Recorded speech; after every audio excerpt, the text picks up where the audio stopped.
I'd like to thank everyone again for coming to the Real Fiction lecture series, and so a warm welcome to you all. I'm going to pick up a little bit from the last session where we were talking about DIY bio and the way that lots of non-experts are starting to enter into this space, becoming actively participating. And also the other ideas that came up from the last lecture was the whole role of the media in that space, how so much is being kind of exaggerated and sort of sensationalized, and how there's a kind of counter-reaction against that with the science community. So I think moving that into this week, we have two really great speakers who I think can really help us look into this space about how stories should be told to the public and to non-experts about science. You know, how should we tell those kinds of stories? And you know, should non-experts, or the broader public, should they really care about sort of microbiology, or should they really care about sort of synthetic biology? So I think our two speakers are coming from very different worlds, but I think they're both experts in really about science stories in the public domain, in the public imagination, and how we sort of manage those stories. So we'll have a similar format as we did last time. So each speaker will speak for 30 to 35 minutes. Then we'll have a little kind of feedback session for each other for 15 to 20 minutes, and then we'll open it up for discussion and wider things. So I'll first introduce our first speaker. That will be Bruce Sternling, who is, I'm so excited he's here tonight in Vienna. So author, journalist, editor, critic, best known for 10 science fiction novels. He also writes short stories, books, reviews, design criticism, opinions and columns. So he's unbelievably actively writing, contributing editor of Wired magazine, and writes a weblog. And he's got the apt title of, I think, Visionary in Residence, which I think is such a great title to give Bruce to come and do something. If you ever want him to come and do something in your school, give him the title of Visionary in Residence. So I'd like to start with Bruce. Thank you. Okay, thanks for taking the trouble to show up. Nice to see you. I'm enjoying my stay in your school. If the acoustics are bad, I may turn off the microphones and just yell at you. I don't know. I am a journalist and a novelist, and I'm also a blogger. I run a blog for Wired.com, Wired magazine, where and among the many topics on this blog, tech art ranks pretty highly. And I cover net art, computer art, device art, technology art, and some bio art. So I thought I would talk a bit tonight about the bio art scene as I see it, and the people who are important as I think they're important, and the public reaction to their work, and where I think that scene is going, and what you would have to do if you wanted to involve yourself in a thing like this. So let's just start with some pictures so you don't have to watch me speak English all day. Gonna be able to run that? Should I just run the PDF here? Yeah, okay. There we go. Can you just go up and down? All right, I'm going up and down. So this is Eduardo Kac, K-A-C. He's probably, I don't know, he's the pioneer of bio art. He's the guy who coined the term bio art. And Eduardo was the first guy to sort of do this very transgressive and provocative bio art, in which he would do things with biological science and genetics that were intended to catch the public eye and really intended to give people a kind of frisson, or like a feeling of amazement or dread. So this is Eduardo with his famous fluorescent rabbit and his artificial petunias. And he's done a number of interventions of this kind over the years. And they're all involved in different forms of biology, but there's always something Frankenstein-like about them. They're always like at least a little bit provocative. And here he is hugging this bunny. It's a warm and cuddly thing, except of course it's a genetically modified bunny.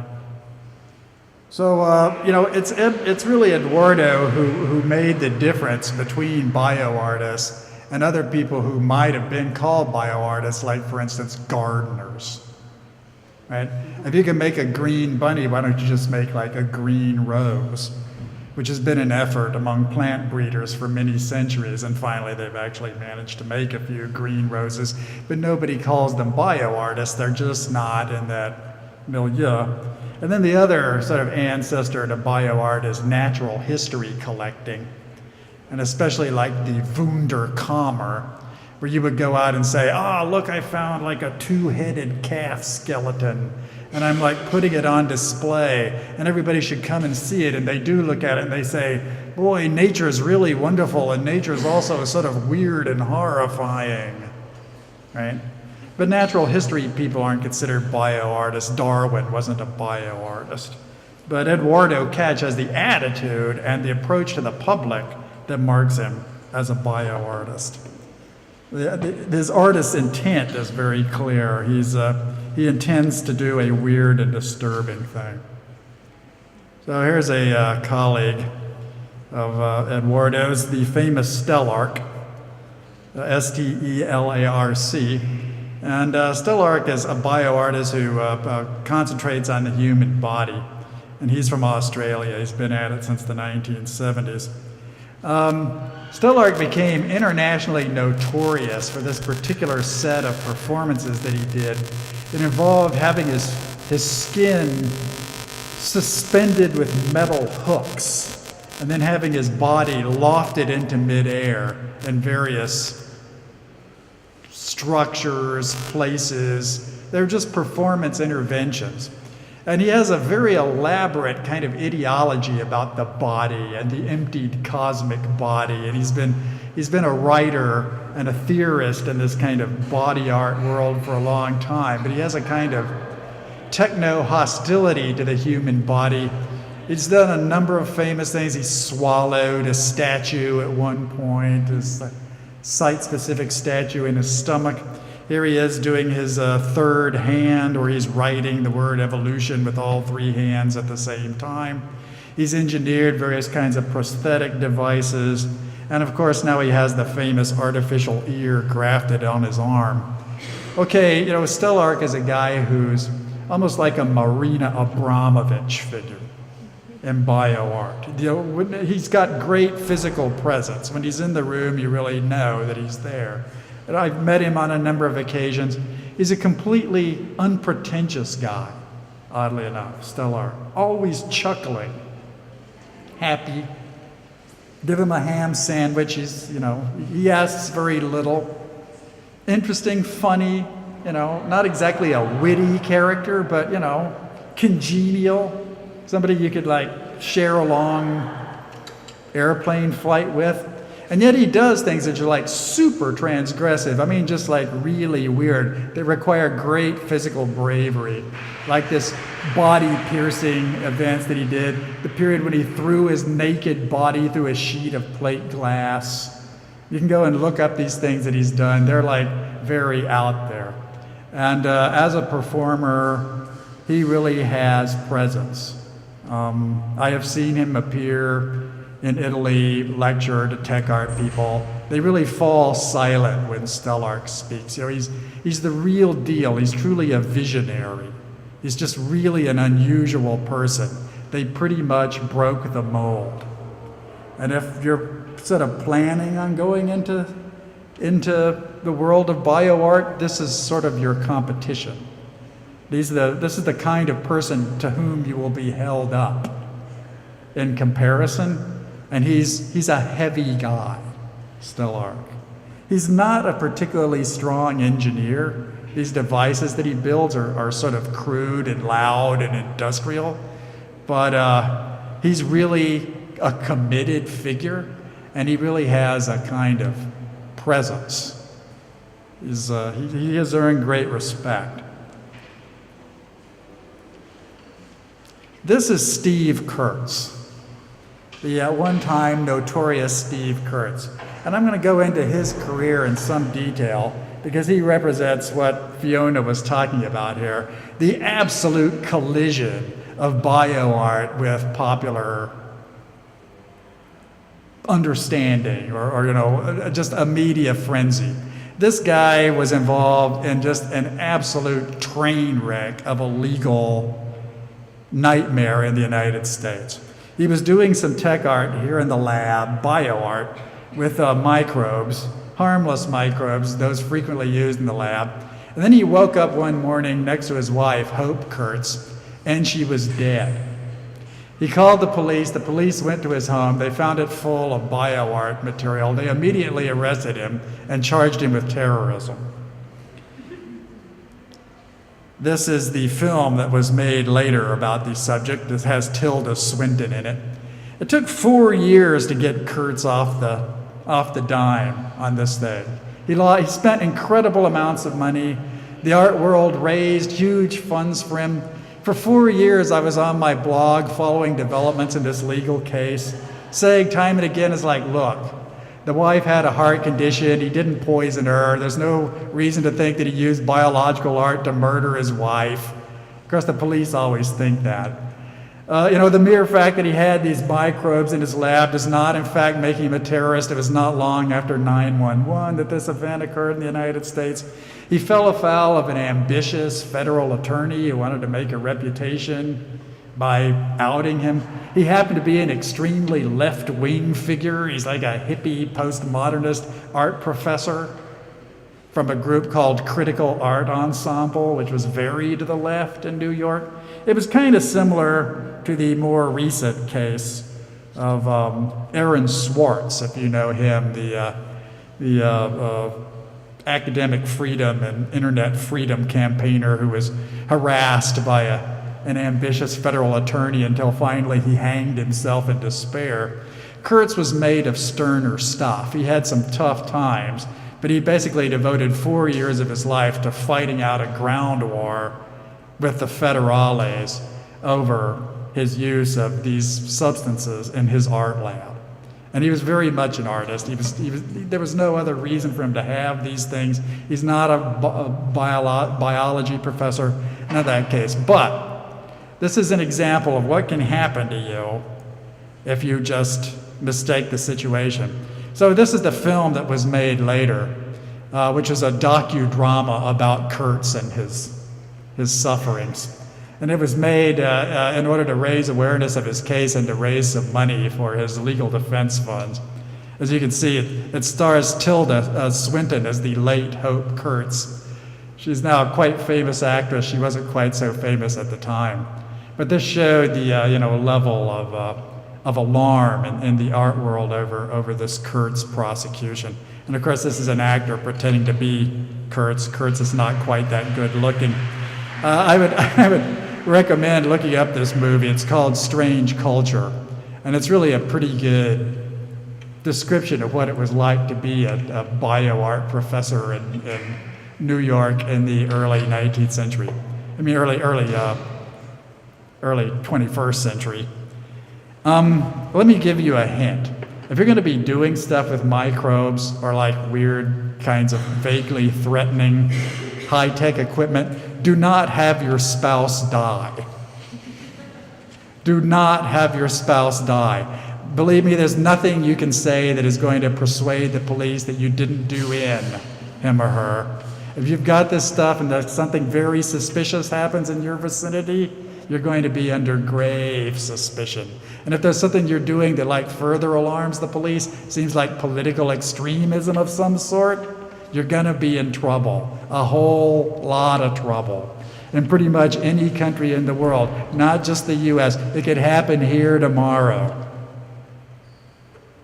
Be prepared for that, okay? To learn by this guy's situation, it was no joke. It was no joke to us who were watching it. I was indignant about it for 4 years. It weighed on my feelings like an anvil. Finally, he got loose. Terrible thing to witness. Okay, this is Ken Rinaldo. Ken Rinaldo is a professor at Ohio State University. Ken's very into tech art, but Ken is up into a particular kind of biology art. Ken's into like biomimetic systems building. So, Ken has been at this for quite a while, and he's very influential in the American tech art world. A lot of the movers and shakers in the field now are his students, because he's been teaching for a couple of decades. And he really has, quite a good Rolodex of contacts. He's kind of a go-to guy, truly a maven of the scene. So here's Ken building robots. He builds quite a lot of robots. And they tend to be semi-organic. This one is made out of grapevine stems, among other things. And, Ken's very aware of sort of ecological processes, goldfish bowls, that kind of thing. So he's continually building these installations. They're always on time, they're always under budget, they always work. The curator's always happy. I mean, Ken's really a professional in this way. He's a good engineer, he's an inventive thinker, he's very aware of materials, he's a pretty good designer. And he kind of represents the mainstream of contemporary bio art. Jolly guy, easy to get along with, man of his word, straight up character, super well informed, the students love him. This is his wife or girlfriend, Amy Youngs. She's also a bio artist. She does a lot of work in botany. This is her hanging out with Stellark. This is Stellark's extra ear. So, Amy's pretending to listen to Stellark's ear. Jolly woman, extremely funny, warm, effusive, very bright, very inventive. She mostly does stuff with flowers and bunnies, bathtubs, that kind of thing. Tons of stuff. They're very industrious, well known in their field, jolly. Here they are with one of their installations. This one's called Farm Fountain. You can see that Farm Fountain here is a kind of biological surf and turf. What you've got here is an aquarium with a full set of fish, weeds, kind of ecologically balanced, and then a water pump which takes the water and the fish waste from the bottom of the aquarium, carries it up to the top of this structure here, which consists of, I think, 1 gallon plastic water bottles. And they're all linked together by an intricate series of pumps.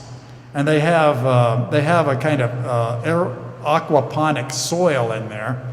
And there are plants growing out of every one of these bottles, and they're lit with these grow lights.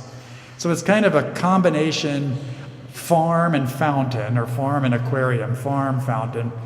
And they've built many of these. I mean, they sort of take them on the road, they go to Spain, they go to Brazil. They can build them out of local materials, they're very good builders, they, have the tools ready. So, Ken and Amy show up and they're like, let's whip together a farm fountain. They're hammering the thing up and out it goes.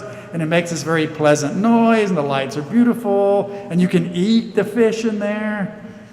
You can actually eat the food that's going. You can go to Amy's house in Ohio. They have one of the things sort of out on the porch. She will pull a tilapia fish out of it, kill it in front of you, cook it for you. You can eat the vegetables. I always wanted to build one. They put it up on open source. All the plans are there. You could go out, you could build one yourself tomorrow. They're pretty simple. You drill the holes, you wire the pipes, you do this, that, and the other. Okay, this is pretty much a mainstream bio art installation. It's really popular. Kids love it. Curators love it. It's easy to build. It's pretty. It's attractive. It's weird, but in a fun way. It really works. It doesn't have a built-in lifespan. It can go on as long as you watch it. It's just like a garden, right? It's just sort of a big artificial garden. So I wouldn't say that this is state of the art, because it's not like super complicated. There's scarcely any software in it. But it's just like very satisfying to all the stakeholders in the bio art world. I mean, the kids love it, curators love it, journalists love it, it's fun to write about, guys with Flickr sets take pictures of it. It's easy to build, it's sort of ideologically correct, it's very green, it's made of recycled materials, It's pretty, you gotta love it, smells good, you can eat it. You know, it's just sort of hard to beat, you know, it's just right there in the center of that particular world. And this is Natalie Jeremijenko, who's this indescribable engineer from New York who does a number of interventions that involve going out into the environment and monitoring them or tracing things or looking for contaminants or relating to animals, talking to the eels, dealing with the fish. She just kind of does a strange New York-like landscape art. Her practice is kind of indescribable. Natalie's kind of indescribable.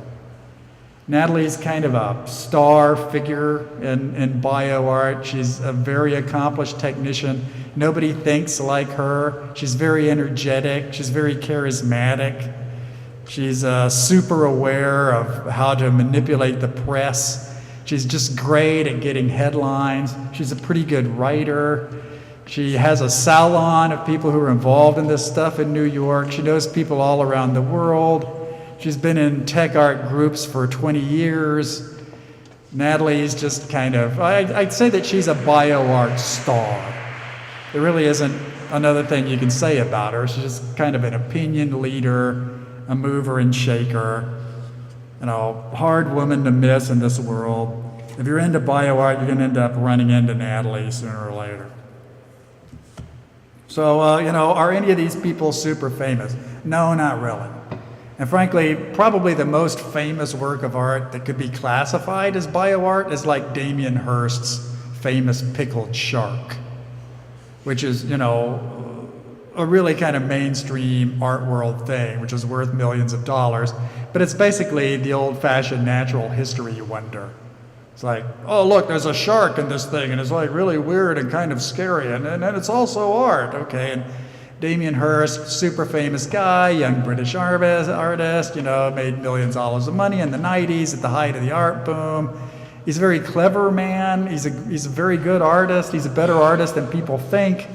He suffered for a lot of reasons that were not really his fault. He's done, you know, inventive things. You have to feel kind of sorry for him. But, you know, that's in terms of contemporary art and sort of contemporary art fame, that's about as top as it gets. And he's not really a practitioner in that world. He's not somebody who would hang out with these other people. He's not really in their milieu. He's just super famous and does work that kind of verges on that. But in terms of the public eye, he's far, far better known than any of these artists here.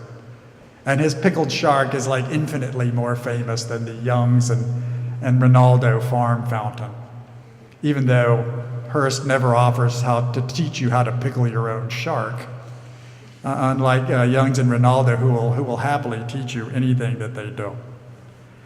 So, you know, where does this seem to be going? I mean, this is just kind of an overview of some people. There are many others, but you know, these are ones that, as somebody who's a tech art journalist, they're almost impossible to miss. If you're like watching this world, and if you want to involve yourself in bio art, I would urge you to go look at what they're doing, just in order to like get a flavor of what's going on. You're going to find them sooner or later, no matter what. So, you know, why do people want to do this now? I mean, why is it sort of getting something like a groundswell?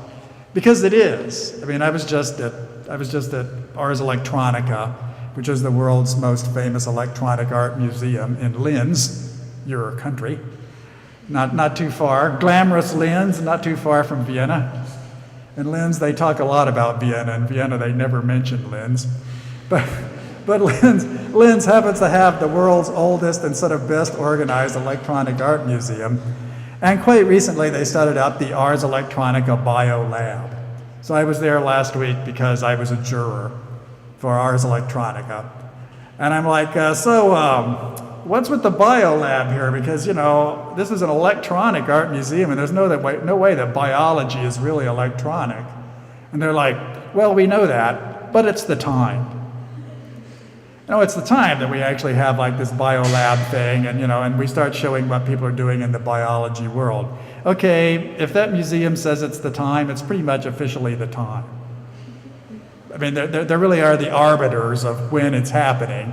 So, you know, it's now officially happening. I mean, you can go to Linz, you can go look at the little bio lab there. They'll happily show you all kinds of weird bio stuff to do. It's become kind of acceptable art practice. No doubt there will be an Ars Electronica Bio Prize. So they're not going to rename themselves Ars Bio. I was urging them that maybe they should, but they weren't having any of that. But, you know, okay, so it's happening. Why is another reason that it's happening? Well, you know, we're doing a lot of weird nature art because nature is, in fact, getting pretty weird.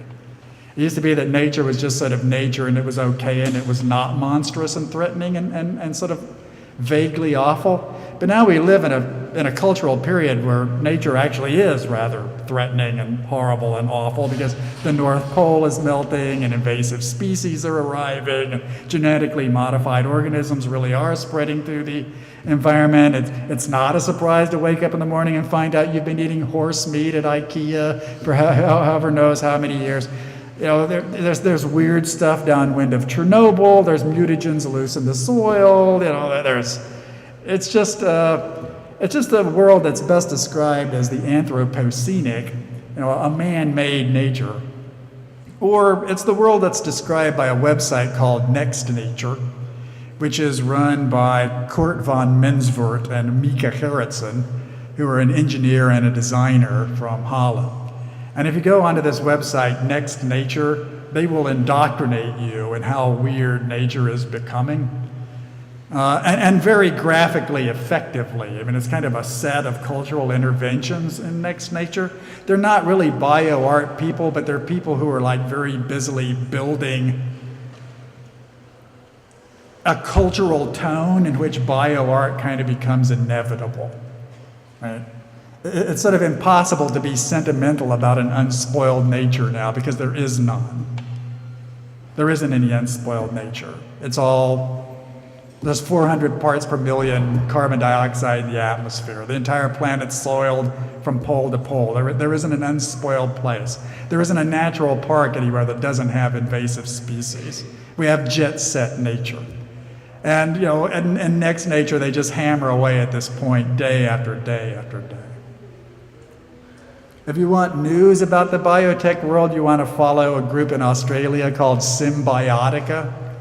I subscribe to Symbiotica's newsletter. I can't read it. There's too much stuff going on. I mean, sometimes I post it on my blog, but I don't know why these guys in Australia seem to know more about bioart than anybody else in the world, but they really do. They're sort of the nexus of bioart propaganda or networking or whatever the heck Symbiotica is. They're kind of indescribable. But you know, if you're really interested in that world, you need to like subscribe to Symbiotica and kind of look in there and see if it like is too much for you. Because that's the kind of people you're going to be hanging out with all the time, and you're going to have to like learn their language and wear their shoes. Symbiotica. Okay, I got a little bit of time now, so I'm going to start getting into theory because, you know, I really dig that. I'm not an artist, but, you know, I am an art critic.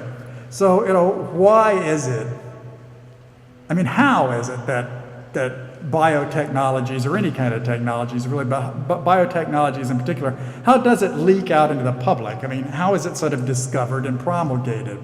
And I recently found a pretty good article about this, which was called Outlaws, Hackers, and Victorian Amateurs Disguising Public Participation in the Life Sciences Today, written by a guy named Christopher Keeley in the Journal of Science Communication. I don't know why I read the Journal of Science Communication, but I'm the kind of guy who would. So he was describing sort of 4 groups of people who actually make this happen. And they're in a kind of grid of like, people who are very street level and kind of have no budget, and then people who are elite and really kind of on top of their game, and then people who have no permission, no authorization, and other people who are authorized and are kind of legitimate. So you can fall, they sort of fall into a quadrant. So, you know, the top quadrant are just people who are kooks and pioneers and visionaries and just weirdos.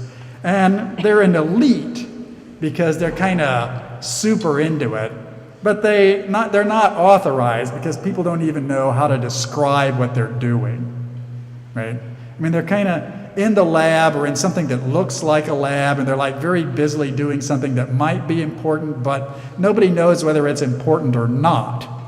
And there's sort of no way to prove whether they're important or not until the day when something actually breaks out of the lab, and then you say, oh my God, this guy did something, and frequently you don't even have words for what he's done. In fact, you have to invent language in order to describe it. There aren't armies of these guys, but there are some. And they end up being very, very influential, the few of them who actually do stuff.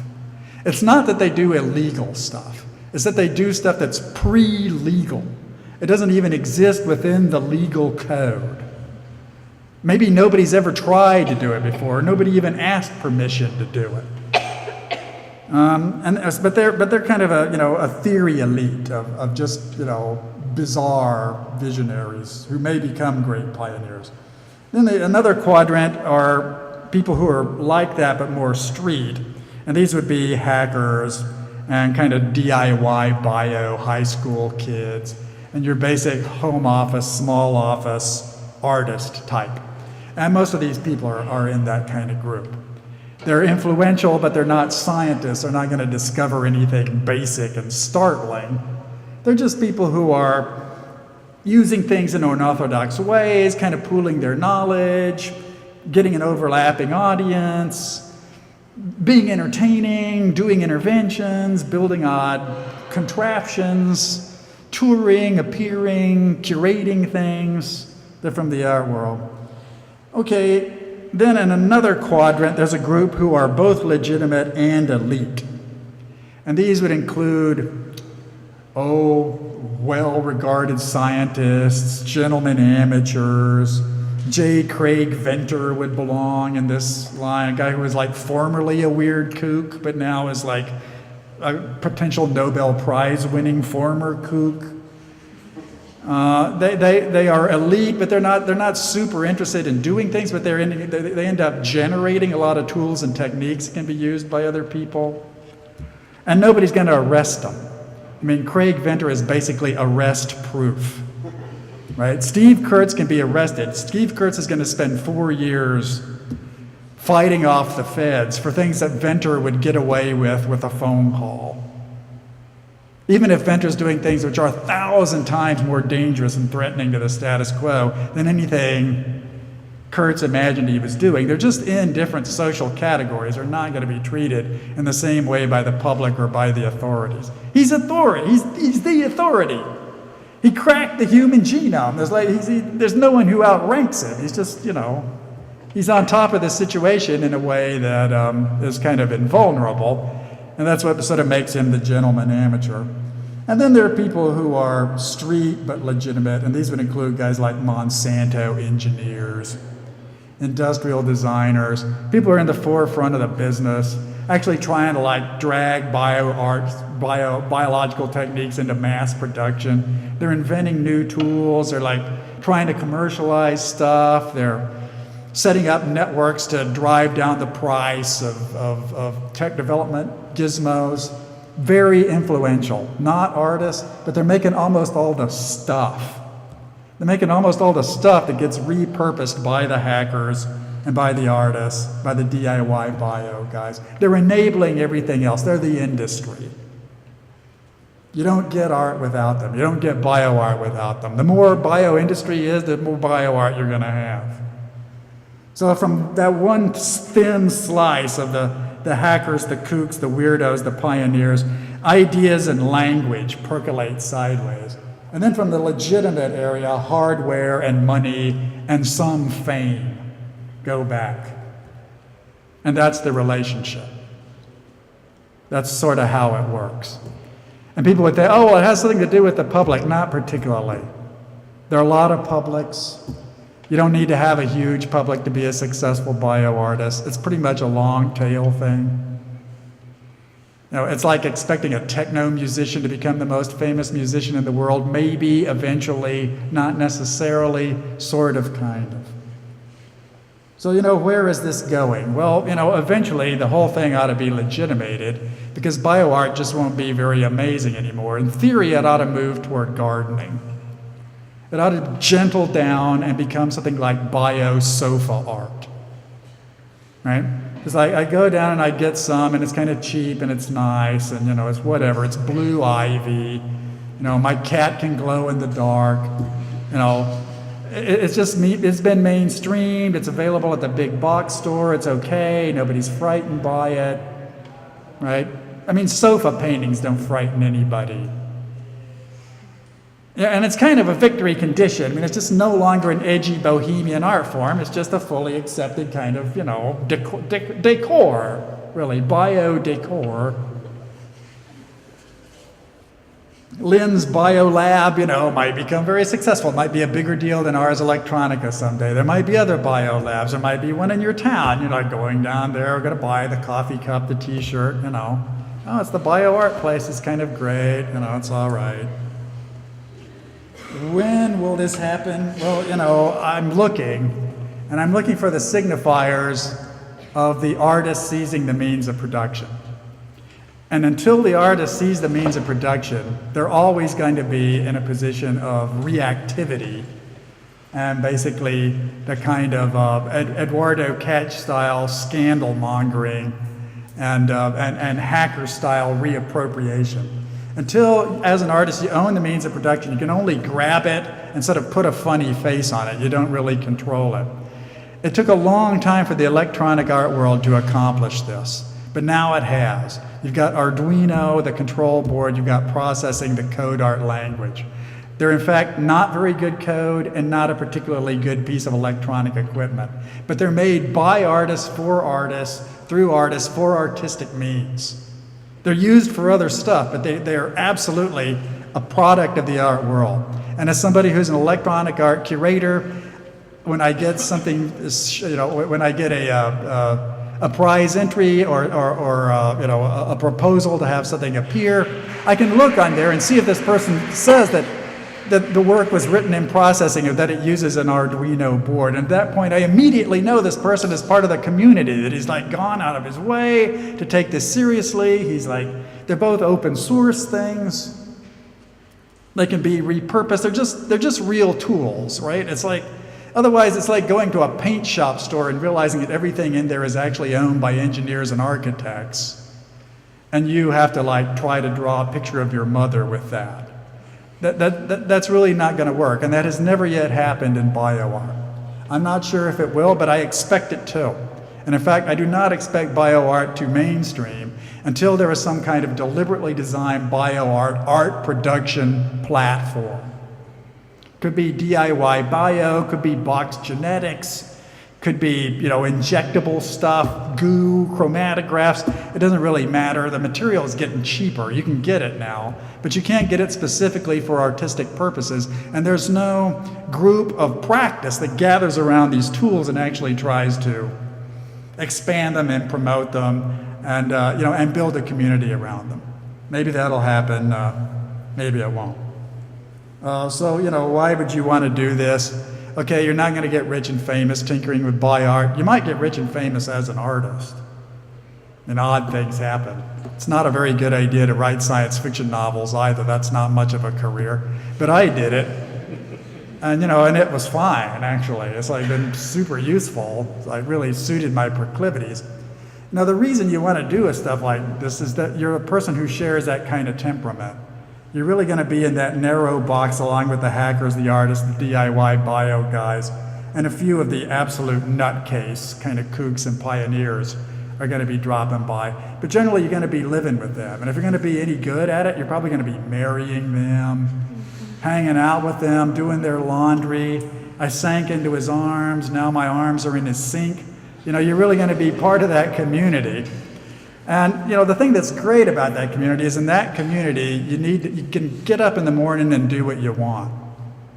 You can actually think about things you want to think. You don't really have clients, you have an audience. You don't really have deadlines, you just got stuff to do and kind of people to do them. And that can be very rewarding. There are only so many days in your life when you're allowed to do what you want.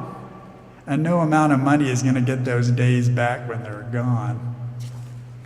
So I'm not exactly part of that community, but I've come to know them all, and I actually quite like them. I think they're quite congenial people. I mean, I know everyone in here, I don't know Catch very well, but I know these people. I wrote the intro for this guy's collection in Switzerland. I was a campaigner for this guy's liberation. I've run into Stellark with some regularity. He and I are on good terms. I don't know Eduardo, but I'll run into him one of these days. I don't doubt we'll have a lot to talk about. You gotta like him, right? So thanks for your attention.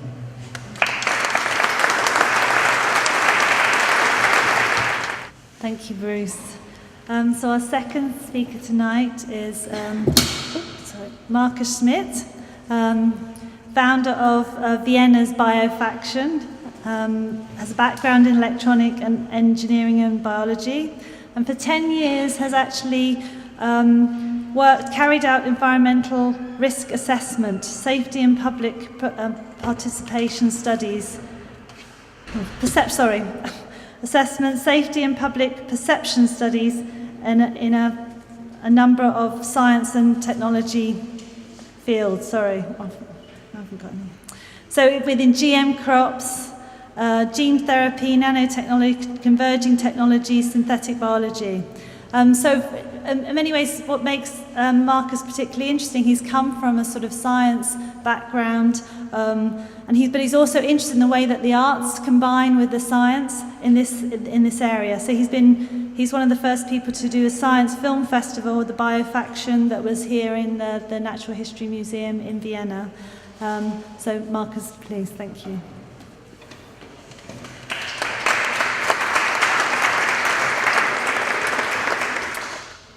Thanks, Fiona. Thanks for staying up late night.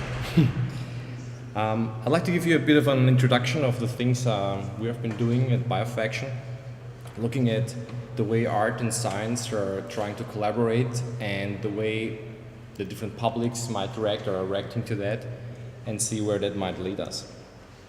Just a few words about where I'm from. As Fiona said, we're mainly interested in this intersection between science and society. So we're doing technology assessment of new and emerging biotechnologies, that is, to see what these new developments in biotechnology lead to, what are their societal, ecological, and ethical ramifications of this. We're looking into the art and science collaboration also as a way to see what other points of view can be taken to see this technological developments. And also doing work on science, communication, and film production. Here's an overview about our work. We're working together with the Viennese do-it-yourself biology group called Pavillon 35. We are part of a number of projects looking into the safety aspects and ethical aspects. And also we organized, produced a synthetic biology art exhibition here in Vienna in 2011 at the Museum of Natural History. There will be another one in some time. Our group is quite diverse. It's interdisciplinary. We have people from biology, microbiology, but also sociologists, people from media studies, a lot of filmmakers, and a designer. So coming back to biology and the term synthetic biology. So this term and this idea was first coined 100 years ago by a French naturalist called Stéphane Letuc, but it took another 70, 60 years until this guy from the US, James Danieli, published his article in 1972 about the artificial synthesis of new life forms. Okay? So he observed that all the different sciences, they undergo 3 different phases. They start with observation of nature, and then they continue with analysis, and as the last step, like the premium level, they do synthesis. So physics has gone through all this by observing the stones from down to earth until the construction of machines, bridges, computers, and stuff like that. We've seen it in chemistry, and now biology is trying to do the same thing. So far, when I was studying biology, it was more or less an observational, descriptive, analytical kind of science. We're actually observing and gazing at what's actually going on. And before I studied biology, actually I was trained as an engineer, and the biggest differences between engineering and biology that struck me was that in biology nobody intends to construct something. Well, everybody was like observing or maybe a little bit fiddling around, tinkering, but no one was really going to engineer something. So now biology is coming to the era of synthesis, and we have to discuss what that means. So coming back to physics, if you look at the first people probably that observed birds flying had the idea that, wow, how is it possible that birds can fly and humans cannot? And is Leonardo da Vinci trying to analyze what's how does a wing look like, how does it work, what kind of laws can be deducted from observation of these wings, and the first examples probably failed miserably in trying to fly. But they came back and tried to improve this design, tried again, failed, debugged it, tried again. So a whole engineering process took place, and yeah, a couple of years later, here we are, A380, totally planned in silico, test flight in silico, and it seems to work quite well. It's quite complex at this time. So in terms of being able to understand and being able to create something, this comes to the patron saint of synthetic biology, which is Richard Feynman, Nobel Prize winner. And one of his last phrases was, "What I cannot create, I do not understand." So he's approaching it from an epistemological point of view, that if you're not able to construct something, there's no way you're going to understand what you're doing. So it's also not only like the premium level of understanding a science, it's also an epistemological point of view. However, what he did not write, what I can create, I do understand. It's not the same. No? So you can say that it's necessary to create something in order to understand it, but it's not sufficient. So it's notwendig, but not hinreichend in German. Okay, so this is very important. And it's also something that leaves open a whole discussion about safety and security issues regarding to that. So here's the new field, or this field has been reinvented almost by every generation in the last century. So the latest wave of synthetic biology has come upon us for the last 10 years or so. It's about to carry out the design and construction of new biological parts and devices and redesign biological systems. In a nutshell, it's applying engineering principles to biology to really create biological systems.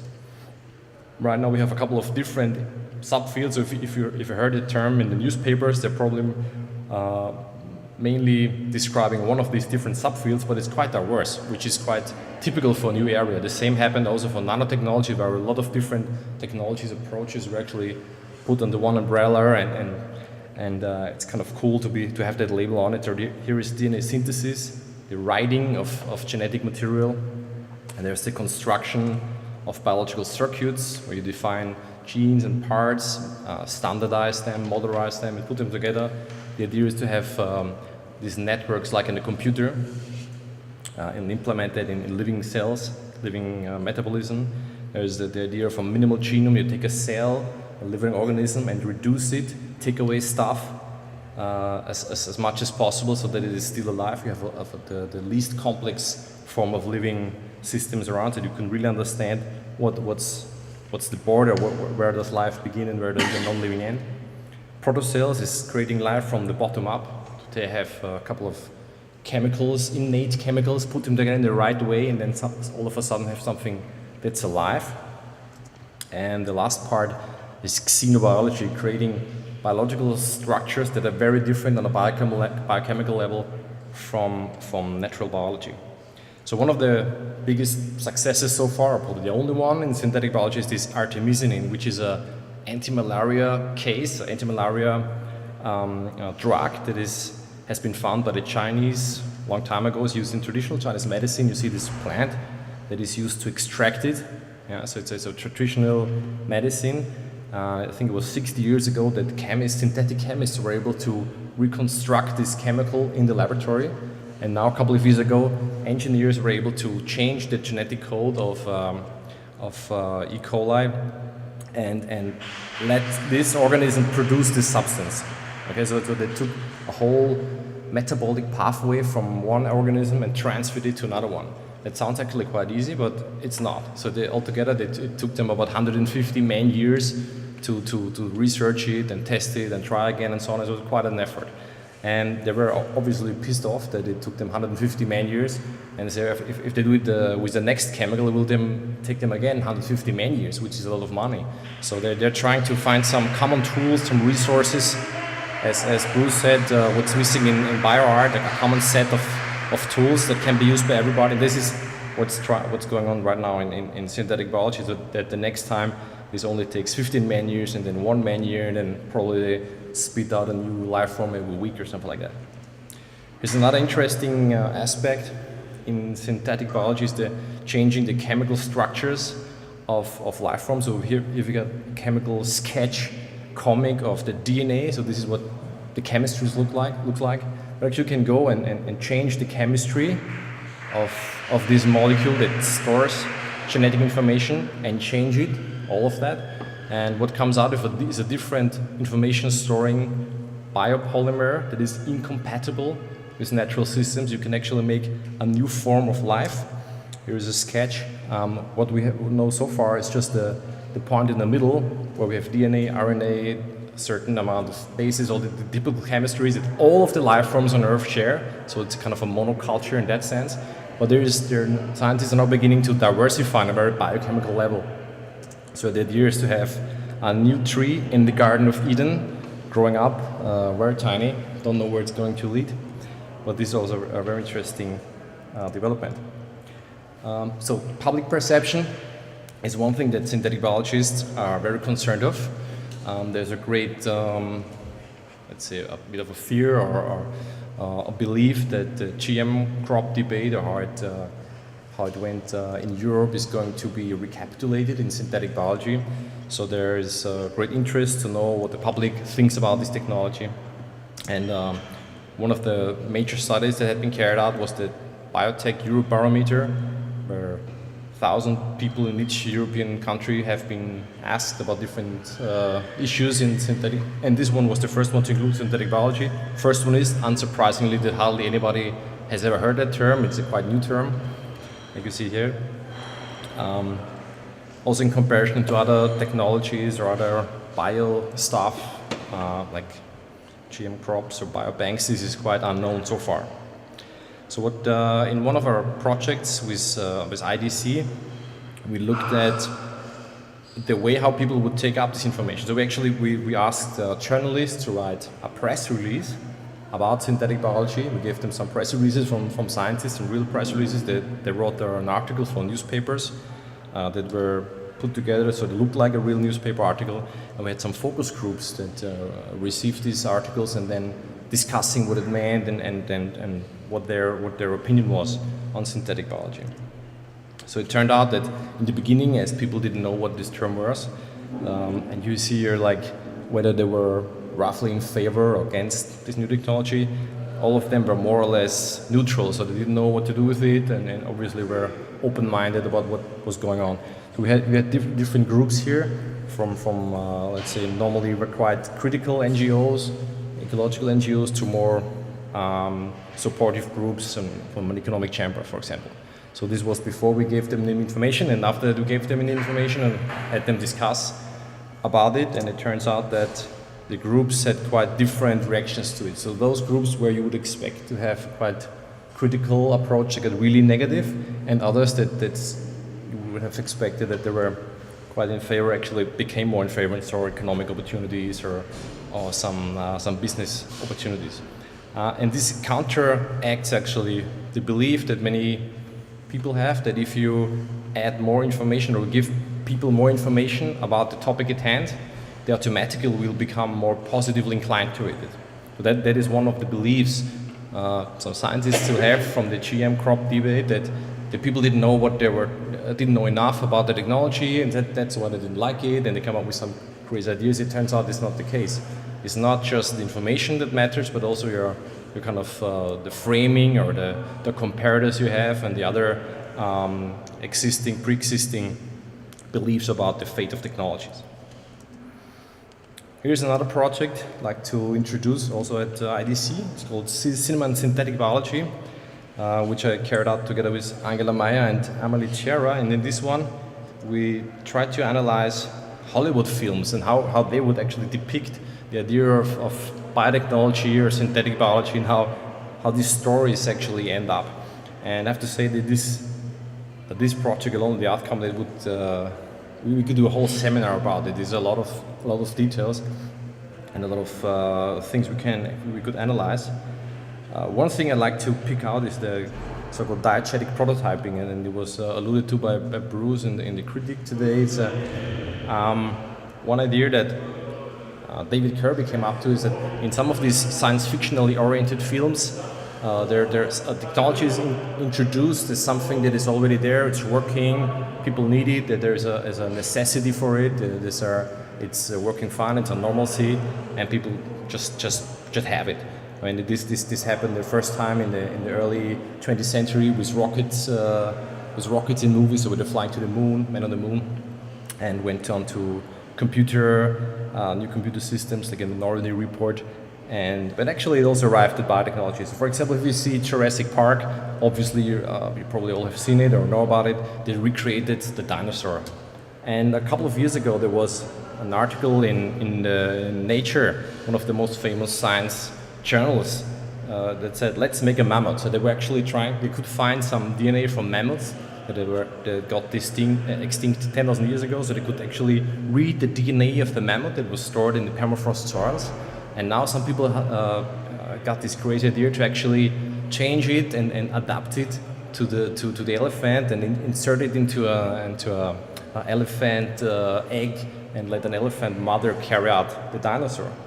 So that was incubating for quite some time, and recently even National Geographic had a whole story about reviving extinct species. There's now the Long Now Foundation wants to bring back a lot of extinct animals. We had a couple of weeks ago a conference in Cambridge about between the synthetic biology community and the conservation biologists. So in a way, it started this intention to bring back extinct species. It was actually probably the first time that this was presented to a wider public was in the film.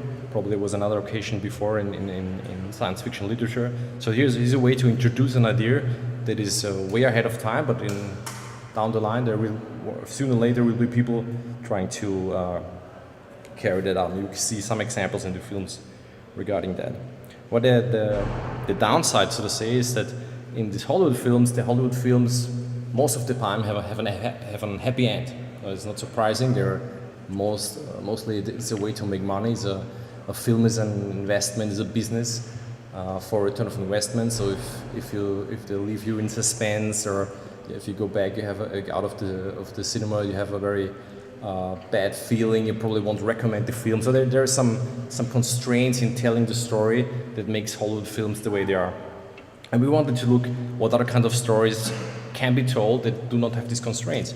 So we organized this Biofaction Film Festival, also in 2011, asking independent filmmakers to send us their visual narratives about biotechnology. It took place in the Natural History Museum here. We also sent it around the world and it was screened in other places. Altogether we had 130 films submitted, selected 50 of them. You can see these 52 films at the bio-fiction.com website. Some of them are really great. I'd like to show two of the films to you now, so you get a nice impression. I'm Mark. I'm a Metropolitan Police Officer with the Genetic Surveillance Unit. I have been for 5 years. I was a regular officer, but I much prefer doing this. My job involves, I look after the police beehives, the apiaries. We have 43 in all, covering South London and a little bit of Kent. So I go and check on them once a month and collect the pollen which they collect and then take it back for analysis. It's a bit cold for the bees at the moment, so they're all in hibernation, but we still need to keep the hives checked on. Also check that the hives haven't been tampered with in any way. So just checking really that everything's okay, ready for them. How would you want to collect pollen? We collect pollen just to analyse it because the bees will pick up the pollen from other plants which are growing in people's gardens or houses. We then analyse that to see if that has been genetically engineered in any way or modified, so we can keep a check on really what people are growing, and these trace elements that the bees bring back help us to do that.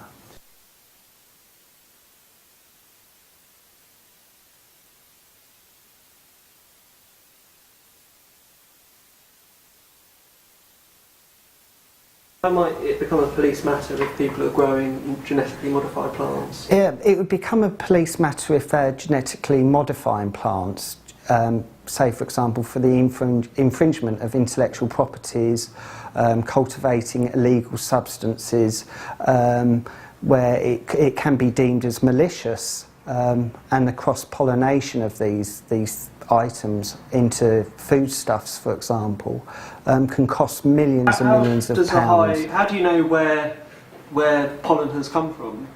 Well, what happens really is that when the bee has been foraging about and then returns back to the hive, if the bee has been successful in attaining pollen, what will happen is that the bee will do what we call a waggle dance. Now the hive will pick this up because there's a video camera in each hive, and then what we're able to do is to decode that to tell us where the location of the pollen is. We use bees because they're a natural resource. We don't have the time or money to use human beings, and of course bees can go anywhere they want. They roam about, so they can go through windows, into gardens quite freely, houses, and they don't need warrants, whereas we would, and for the time for us to gain a warrant of entry takes a lot of time, a lot of bureaucracy, so the time that's saved through that and the money, we can put police on the streets where they need to be seen.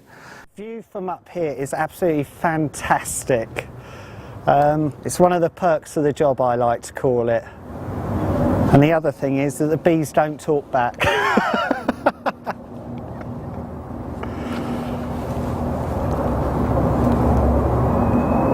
Right, so I mean it sounds like genetically modified crops are quite dangerous. You know, are you against them, or?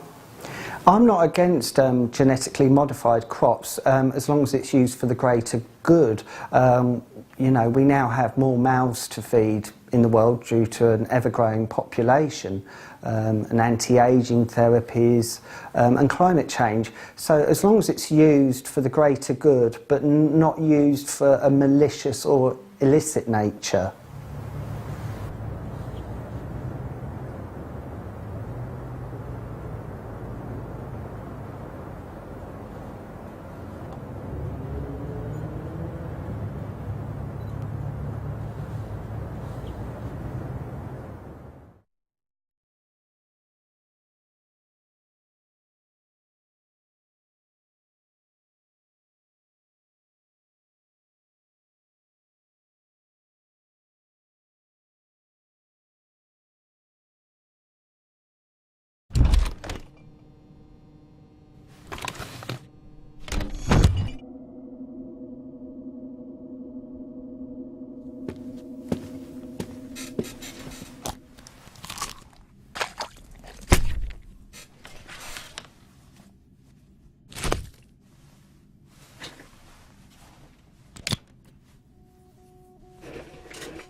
So you see there was more than just the film, so that's fine. Okay. So the Biofaction Film Festival was also the start of the art show, Synth-ethic, that we have seen some of the exhibitions here. I'll say a few more words in a second. We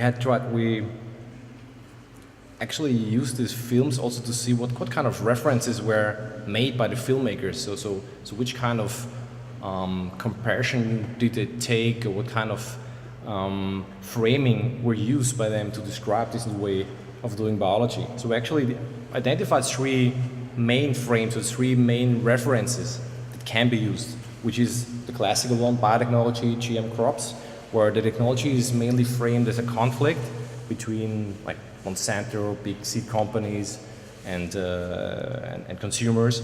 On the other hand, we have nanotechnology that in most parts of the world is not seen as a conflict, but as a kind of a progress. We have nanotechnology to develop further, to enhance business in our lifestyle and make, I don't know, fridges that never rot inside and stuff like that, crazy magical stuff. And at the end we have a third reference, which is the whole IT world, whole mobile phones, computers, and if you take away the privacy issues, I mean, the whole IT thing, they're just gadgets. Everyone wants to have the latest mobile phone. Everybody's quite positive on using this social media stuff, so it's quite seen as a very positive thing. And many observers coming from science or from science funding agencies, even from the government, they assume automatically that synthetic biology will be discussed in the same way as biotechnology has been done in the last decades. But we have good reasons, also using the films and other material, we can assume that it's not yet totally clear which frame or which reference will be the most dominant one. There are very good indications also from the films that the IT world or the nanotechnology world provides as good a reference as biotechnology. And you see many of the metaphors used to describe synthetic biology actually come from the IT world.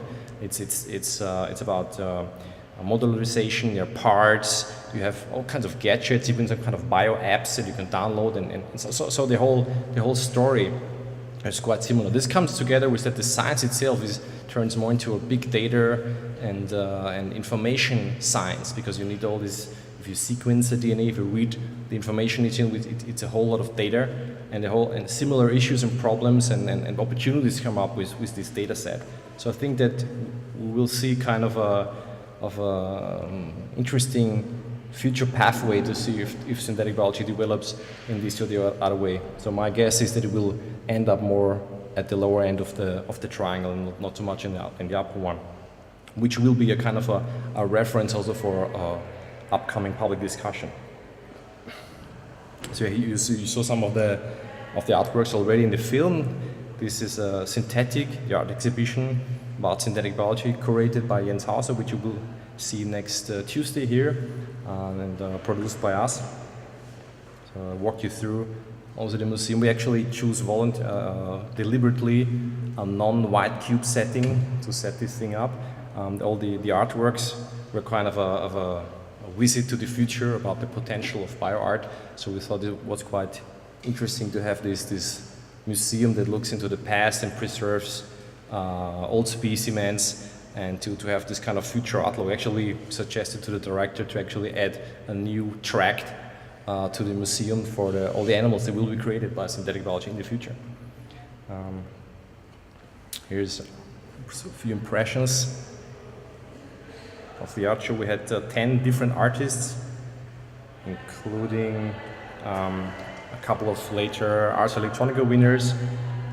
We had also one from a former student of the RCA, Tour van Baarn.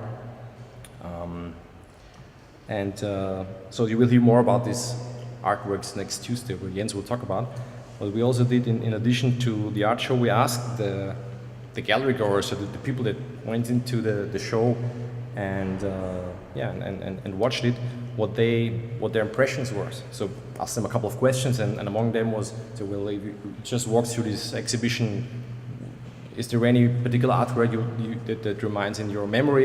Is there anything that comes up frequently? And you can see that the one that is most present in the memory was the one by Arthur Rentier-Objet, This was an experiment here where the artist to the upper left, she injected herself some kind of horse immunoglobulins, trying to make herself into kind of a real centaur, so the human horse hybrid, kind of a self-experiment, and that triggered some kind of interesting reactions in the visitors. The second one that was mentioned was to the top right, Tour van Barn, where his idea was to use biobricks, these are the standardized parts in synthetic biology, to create a mechanism inside a gut bacteria so that it would produce soap-like substance. And by feeding this to the pigeons, they would go around and defecate soap all over the city, trying to change the stigma of a flying rat, which is what we call pigeons here in Vienna, into a flying cleaner.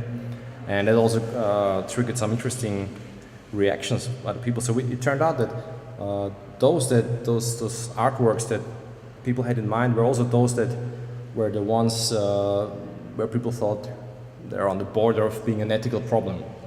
Okay, but in general, using bacteria or lower life forms didn't seem to be a big problem for anybody. So ethically speaking, it's okay if you can treat bacteria however you want and how nasty you want to treat them. Nobody has a problem with that. But if you come down to higher animals like birds or mammals or with humans, then it's going to be a more interesting situation.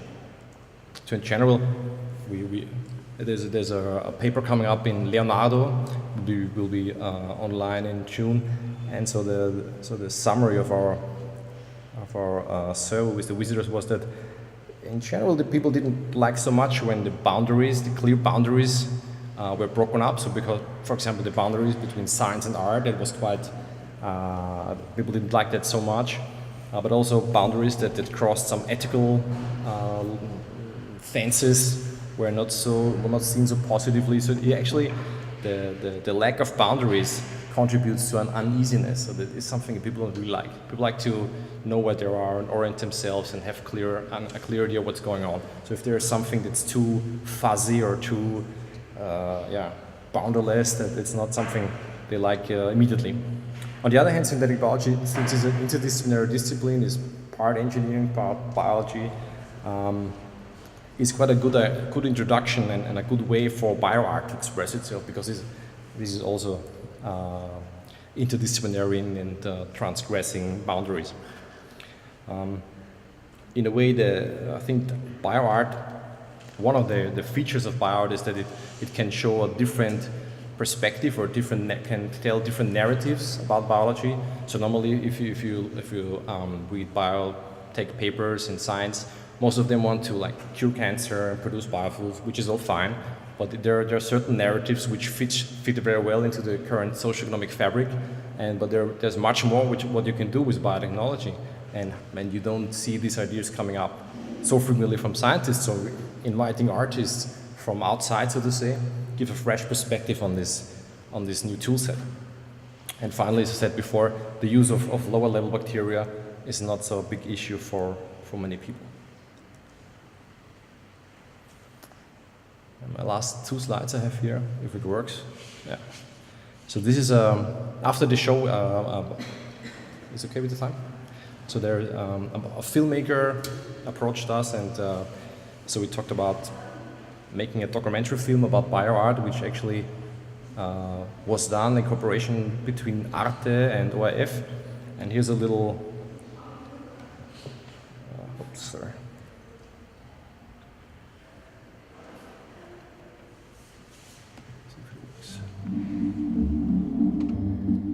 People have always argued about what I do is or is not art. It's a contest with the harsh and chaotic forces of nature. Nature is Moby Dick. She's not always very nice. This ear is not for the artist. The artist already has two good ears to hear with. But it's an ear for people in other places. Les cellules les plus jeunes, les plus fortes qui gagnaient et qui bouffaient les autres qui mouraient. C'est extrêmement violente. Everything I do, I'm approaching as an artist, and even the way I learn the procedures is in the way a hacker learns to program computers.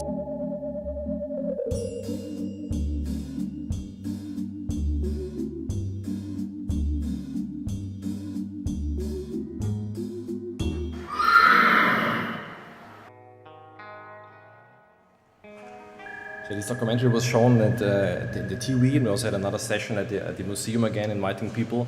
And the feedback was quite interesting. So some people, especially those that are like inclined to be in favor of arts, found it very interesting and inspiring. And those people that were more free, let's say, free-minded, seemed to be inspired by it. But most of the people were not so comfortable with bio-art. It seemed a bit creepy and disgusting in a way.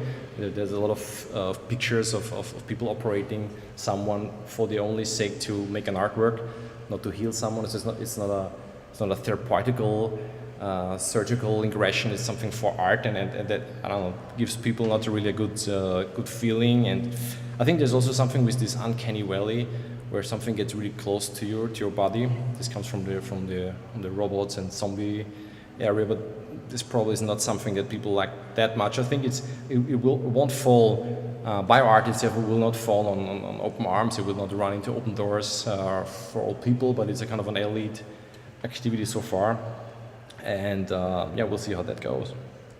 So finally, here's some ideas I'd like to throw out, maybe also for the discussion, what design fiction and art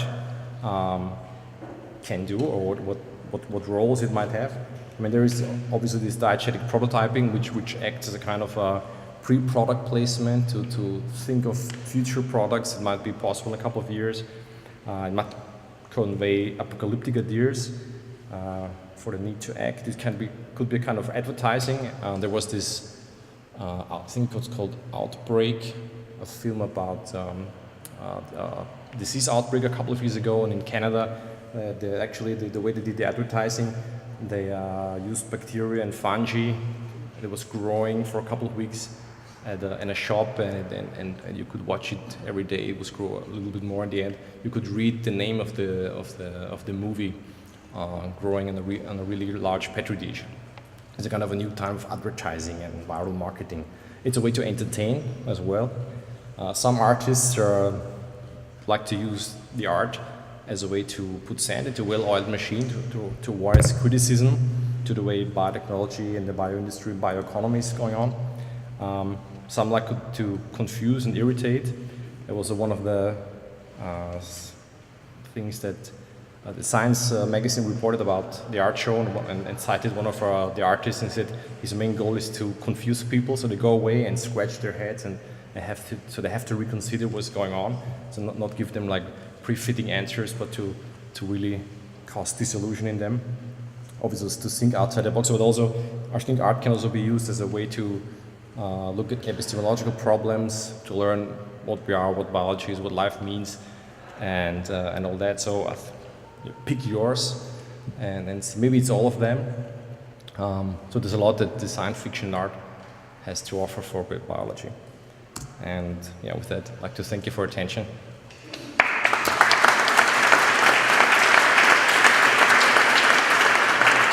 In some ways, you describe 4 very different areas that biotechnology was being developed. That seemed, for you, you were sort of saying that they were each developing separately, and that while they developed separately, there was kind of no exchange or nothing. You almost felt that they were just developing separately, and there couldn't be no exchange, or they weren't influencing each other at all, which I was quite surprised by. Well, no, I actually said that like ideas and language move from one set of quadrants, and hardware, money, and fame move from the others to the. I mean, they do have some exchange. They don't officially have exchange because that's kind of a bohemian netherworld between that which is legitimate and that which is illegitimate, that which is street and that which is elite. They're kind of rewarded to not pay attention to one another, but of course they do eventually. But you do think that some of the things that are going on within the experimental scene that artists are involved with, do they have any impact at all on the way that science is developed, or is it just separate worlds that will never kind of connect and influence each other? Well, there are institutional reasons for them not to connect. I mean, there's a good reason why Craig Venner would not really want to hang out with Critical Art Ensemble. I mean, for one thing, Critical Art Ensemble are like radical lefty Greens. They're in the 80% arrow going down, circumstance, even though they would, they're happy to tinker with the same hardware that he does. They're just, Craig Venner is financed by ExxonMobil. It's like disingenuous to think that people from the left-leaning art world are going to go hanging out with a guy whose main monetary supply is, people they regard as environmental war criminals. They're not, there are divisions there and arguments. But do you think that cinema and science fiction seems to have the most impact on the public imagination? Is that the way in which, the festival that you produce, do you think that film has the most powerful kind of way at the moment? Is that, can you talk a little bit about that? I think that, if you compare it to literature, I think that the movies are more powerful because when you see it, it certainly becomes naturalized. What you see, you're like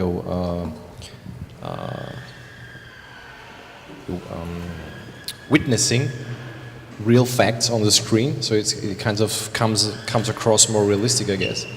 But you were talking about this development of science and art, if they go side by side. I think in some few places there is very fruitful cooperation between science and art, but to my understanding, it's still too little, because you wouldn't have to have an open mind from both sides, probably more from the science side. But also from the artists, they have to do their homework and try to understand more or less what's going on. On the other hand, also the scientists have to embrace these new ideas. And as we said last time, in George Church Labs, there's Joe Davis as an artist in residence, as a permanent artist in residence. But since they have 70 people,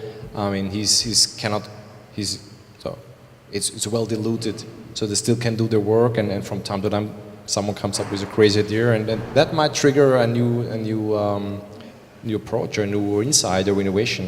You have the really big scientific insights and innovations and findings. I think they are triggered by very creative approaches, and I don't see any reason why artists would not be the ones to help go that way.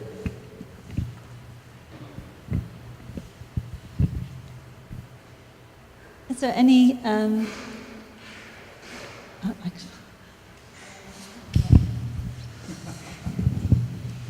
Well, maybe I'll answer the question you just asked. I'm a major fan of diegetic prototypes in Hollywood movies, and I think they have some effect on the population. But they don't have anywhere near the effect on the population that actual material culture does. If I do a movie about Monsanto making imaginary patented seeds that have insecticide built in, that movie is not going to have anywhere near the effect on society as people actually eating the food that's produced from these seeds. It's just not. The one is commentary and the other is an existent fact on the ground. So, sci-fi movies about mammoths are not going to be as important as actual mammoths, should they somehow be revived and released. Cool ideas from Long Now Foundation about reviving passenger pigeons are not going to be as big a deal as actual passenger pigeons, especially if they're anything like if passenger pigeons were historically, who existed in colossal flocks of 200 million birds. It would make the sky turn black for days as they passed by. If the passenger pigeon returned to North America, we'd know it. We wouldn't need any movies or sci-fi books about it, or even learned conferences. The same thing with space flight. No, also the first movies that depicted rockets flying to the moon were probably not as important to cultural understanding as the actual rocket flying to the moon. But the films were part of the whole thing what made it possible to use public money and taxpayers' money to actually finance NASA and rocketry to actually do it. And in the aftermath of Jurassic Park, a lot of scientists really attempted to clone dinosaur DNA, and there were a couple of attempts, and you could see that people actually found some DNA in these old fossils, and turned out at the end that it was human DNA because it was an impurity and that they contaminated the probes. But they were trying so hard because they knew if this or that scientist would be the first person to actually clone a dinosaur, they would be world famous for the rest of their lives. So so that it receives a kind of attention that would not have been received by that area without the movies. So in a way, of course, the real facts are always more powerful. But if you look about fiction and design fiction about the future, I think that has a strong force to channel the direction in this or the other way. And if nobody's looking at one section in the realm of possibilities, nobody's going to go there. So in a way, the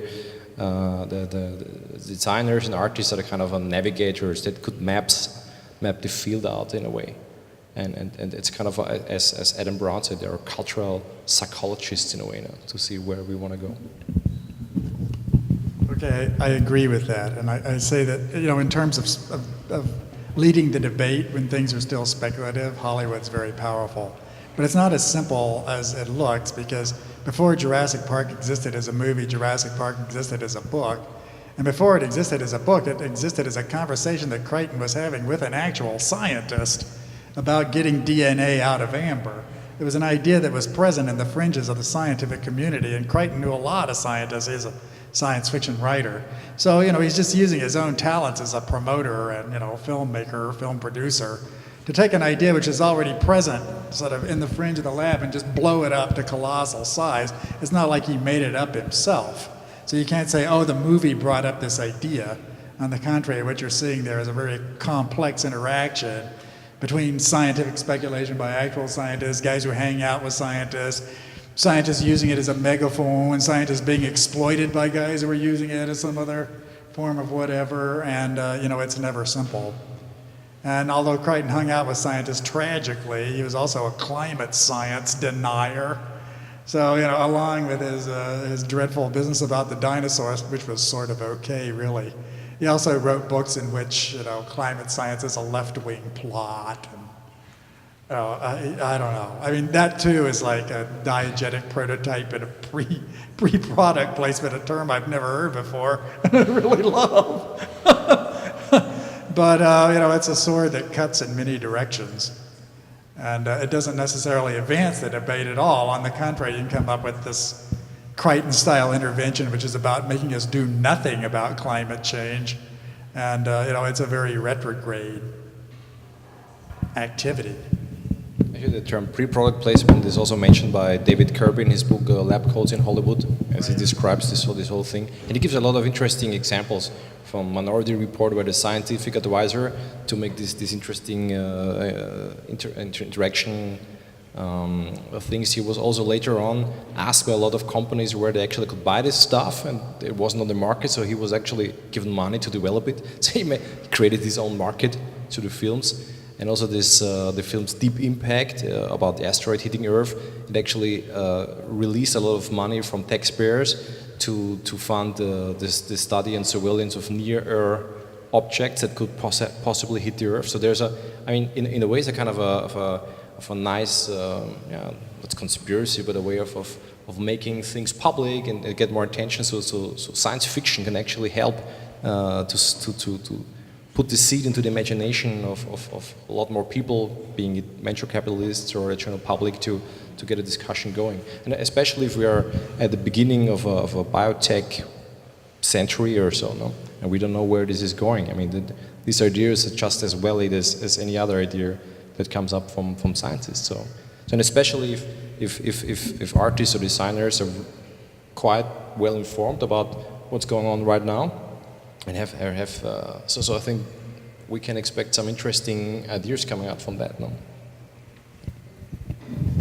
There's a lot of that going on, and I think the barriers to entry are collapsing. So now you see things like the YouTube Google Glass video, which got hundreds of thousands of hits as a piece of commercial, promotional science fiction, really, from Google, which is all about a product that did not exist at the time, glass, and had some fictional user scenarios in it of people doing things with glass that you can't actually do with glass at all. But it was deliberately released as pre-product placement and, designed by a company which really did intend to release this device and was building up buzz for it by using these same kinds of techniques that you would have seen in a science fiction movie.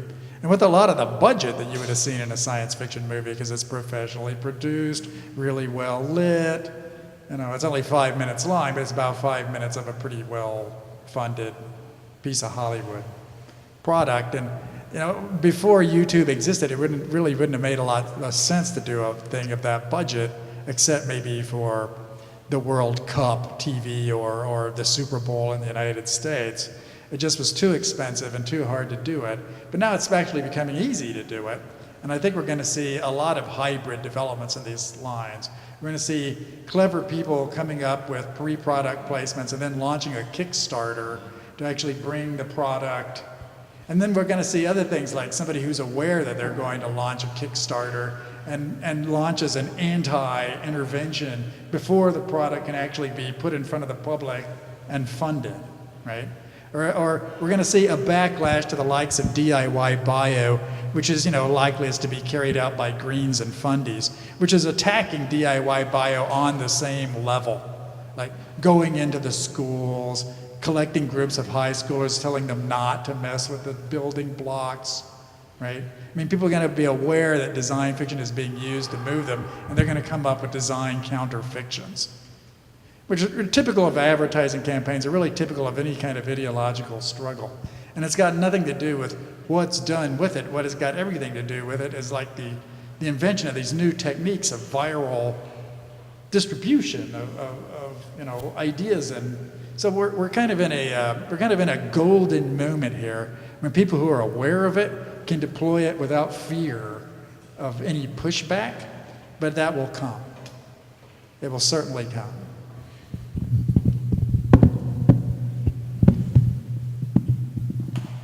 Shall I open it up to anyone? Questions in the audience? Oh, just building on that last point that Bruce mentioned, that the time will come when it's controlled. There's more. We've been talking about the creative aspects. I just read recently that there are 2 new centres for the study of human existence and risk of human existence from artificial technology, nanotechnology, biotechnologies that have been set up in Oxford and Cambridge as critical debate centres that actually bring on board entrepreneurs, philosophers, to debate these issues. And I just wonder whether the speakers have any comments about that, because bringing a critique, and apparently one of the reasons these centres have been established is that there are more academic articles written on snowboarding than there have been about human existence and a threat to human existence by new technologies. So it's actually an incredibly under-investigated area. And I wondered if the speakers had any comments about that kind of critical discourse being brought into the academy formally, and whether that's the beginning of censorship or the beginning of a creative critical debate. I think that's sort of the high academic version of a basic think and do lab. And I think that's something that's happening throughout society, really everywhere. You're seeing these groups of people gather commonly because they have some kind of network link, and they cross disciplinary boundaries, and they actually sort of get together in a room and decide that they like one another. But then they decide that instead of actually debating, I mean, if you have a debate on the failure of human existence, it's going to break down into metaphysics almost immediately. And the people between the disciplines will not actually talk to one another at all. In order to make that work, you have to have a deliverable. Like, we're going to release a paper, or better yet, we're going to release a video, or even better than that, we're going to release some vision of a future world in which this is taking place, right? And at that point, you've really got a means and motive to harness these people and actually come up with some kind of intervention. About the fact that snowboarding is more popular than the apocalypse, I think it's great that snowboarding is more popular than the apocalypse. I would worry if nobody talked about snowboarding and we didn't do anything except discuss the apocalypse. I'm pretty sure that would be fatal. So, you know, snowboarding is great. I would be interested in a meeting about snowboarding causing the apocalypse. And I think you could probably have a really effective intervention by pointing out that snowboarding might become extinct in global warming on the way to the apocalypse, in which case you've sort of rallied a very large group of angry guys who no longer get snow. And that might actually be an effective intervention along that line, right? So you need to be a little bit more sophisticated about it and understand how it is that people actually work under contemporary circumstances and what can be done. I mean, if I'm somebody in Cambridge and I'm a philosopher and I'm talking to a lawyer, you know, I'm actually taking a risk in being outside my comfort zone. And I'm taking an especial risk to my credibility because we're describing this somewhat far out and threatening idea. So what we really need, you know, as an organization there, even a passing organization, is some kind of cover, right?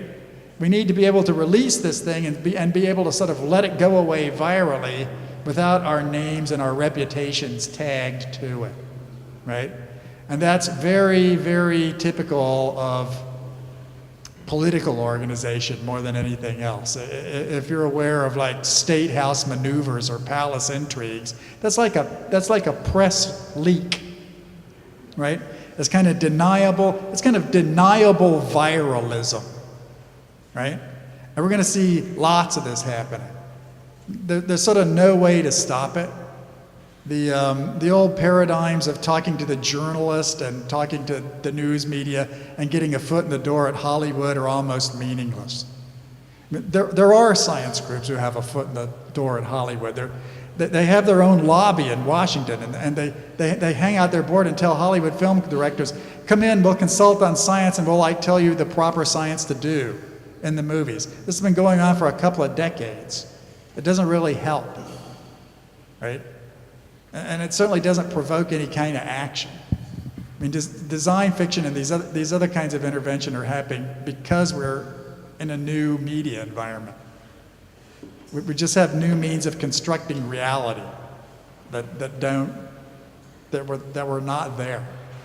I mean, it could have been done a long time ago. There was no reason that somebody couldn't have had that meeting in Oxford in the 1950s. But they would have been laughed out of the room. It would not have been institutionally possible. They would have lost all credibility. And it's not because of movies or TV or journalists. It's because of a different techno-social situation. And we need to understand how that's happening and actually push it.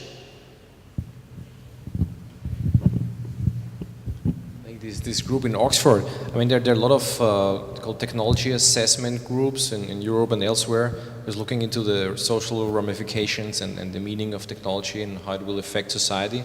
I think the specialness of this group is that they're looking primarily for very low probability, very high impact kind of scenarios. So I don't know how the genetic engineering goes totally wild and the whole world will go extinct or something like that. So really unusual and kind of strange risks, and there are not really many people working on that because it's so unusual or so improbable. So probably they're having found a market niche in the sector out there that they want to exploit. I don't know if they're successful to do that. But there's also another group from the US, the Lifeboat Foundation, which has a kind of a similar take. They want to save humanity and I don't know, find some other planets to colonize for the very long term. I mean, yeah, they're out there. I wouldn't oppose it, but on the other hand, I don't know if it's really useful for our discussion right now. It's kind of a science fiction as well. Any further questions? So you've both mentioned a lot of fields and disciplines, and there are two that I didn't hear pop up. And I wonder if you could comment on those in the context of bioart. One being cooking, which, you know, there's GM, but also I think right now in the US people watch more cooking shows than they actually cook, and sort of high-end molecular gastronomy is very, very popular, or at least, compared to 5 years ago. And the second field being computer games.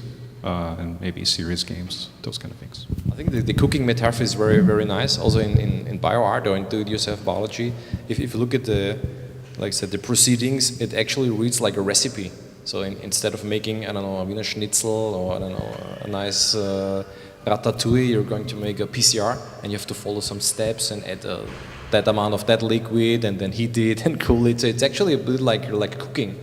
And this cooking thing is also what is very artisanal, so the craftsmanship of a good chef is able to do very wonderful things with the same kind of ingredients when another person would not be able to do it. So there's some knowledge in the making that makes a chef set apart from the average person in the kitchen.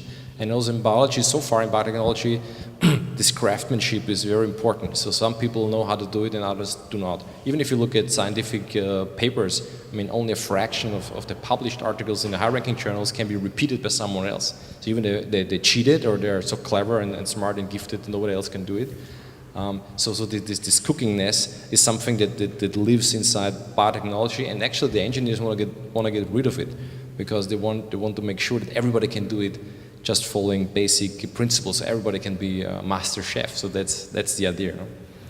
Computer games, I think they have a full potential. I mean, it's quite known that the global market for games is higher than the movie market. No?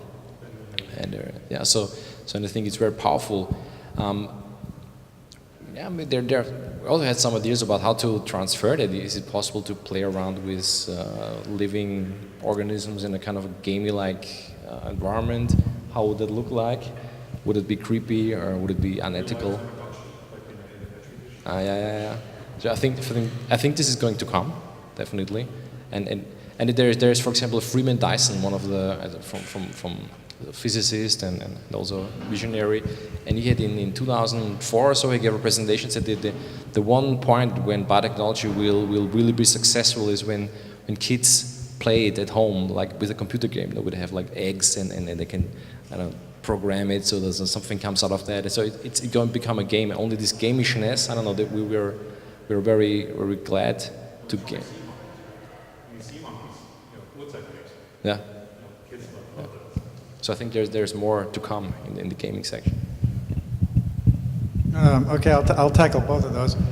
Cooking, no, but I would point out that this farm fountain installation is an actual farm. I mean, it's a bioart thing that produces edible food.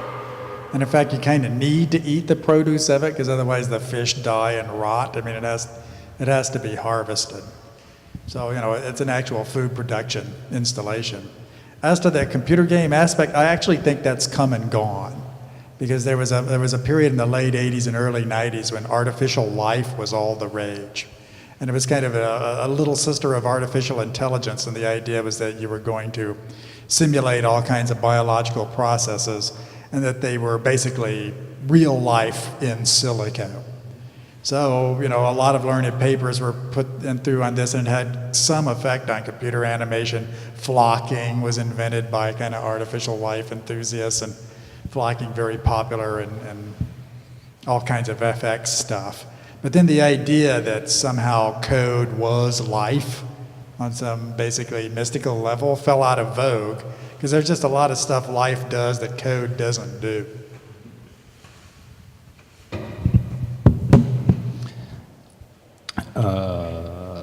If you look at Clement Greenberg, when he compared like video, sculpture, or painting on the aspect of time, like in sculpture and painting, a time span is put together at one certain piece of time, and so he saw the problem in videos there, because you have a long time span, like 20 minutes. Or a performance or a theater, because you go to a gallery, you can be there in a second and go out, and you're not offensive if you stand up in a theater or something. It's a different kind of state. So in bioart, which embodies its own truth and truth of time. So how would you? Is it like intermedia, or is it something else? In the time by? I actually think it's a passing phase. And video is extremely important to design fiction, because it became much cheaper to create and much cheaper to distribute. But you can already see people straining at the limits of that. They actually want to distribute, like, access to tools and ideas. They want to distribute things like 3D printable programs. They want to distribute code, they want to distribute devices, And so this sort of period when there was no video on the net, and then suddenly there was a great deal of video on the net, is going to be passed by an epoch where there's just stuff on the net that used to be called video that's just kind of, I don't know, almost a background noise or just a feature, you know, like a pull-down feature. And the stuff that we have on the net that's called video isn't really very much at all like traditional video of the 20th century. It's digital, it's not on tape, it's spread by entirely different means. You can download it, copy it by different means. You can do different things with it. It's produced by different means of production than contemporary video. You can embed things in the video. You can put links in the middle of the video, right? And it's going to get less like video than it is now. So, you know, I kind of take your point about the paintings and the sculpture. And my feeling is that we'd better look after the painting and the sculpture because it may be one of the few things we can actually pass to our descendants. I mean, most of these video interventions will go away. They'll just be forgotten. Somebody will fail to catalog them. The formats will change. People will use different devices. They will vanish like MySpace vanished. They will go down with all hands. But you know, a piece of stone that's not corroded will last quite a long time, many millennia even. So I think it would be a tactical error to think that we can sort of migrate everything onto the internet and it's going to be okay. The internet is disrupting it, but the internet is more subject to disruption than any of these physical media. It has a revolution every 7 years and is ruthless about destroying everything that came before it. I mean, try Gopher or Waze or some of these earlier internet search engines before the web was invented. A lot of people don't even know there was an internet before the web was invented. There's going to be some kind of network after the web dies, and the web will die. It will be surpassed by something that's better, faster, cheaper, more popular, more beloved, based on a different set of devices. That's the truth.